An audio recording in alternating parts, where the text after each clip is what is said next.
কোন মানুষ যদি এক লোকমা খানা যদি হারাম খানা যদি খাইলো, আল্লাহ রাসূল সাল্লাল্লাহু আলাইহি সাল্লাম বলছে 40 দিন পর্যন্ত তার একটা সিজদাও কবুল হবে না।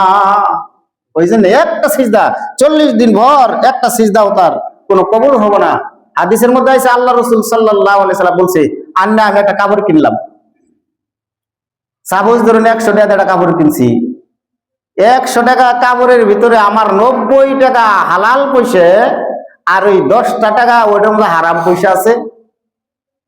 এই হারাম পয়সা থাকার কারণে আল্লাহ রাসূল সাল্লাল্লাহু আলাইহি সাল্লাম বলছে এই কাপড় বিনতে যদি নামাজ পড়ে জীবনে তার নামাজ ওই নামাজ আর জীবনেও কবুল হবে না।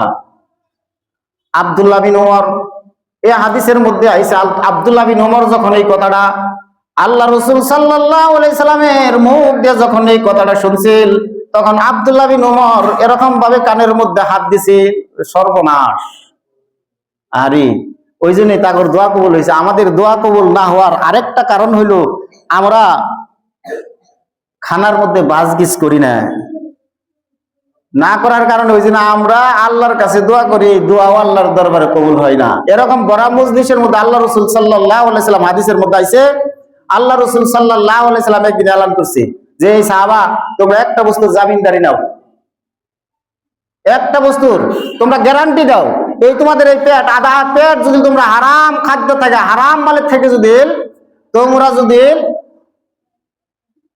জামিনদার নিতে পারো যে পেটের মধ্যে হারাম বস্তু আমরা দিব না, তাহলে আমি নবী মুহাম্মদ রাসূলুল্লাহ জামিনদার হইলাম, তোমার জান্নাতের জামিনদার আমি নিলাম।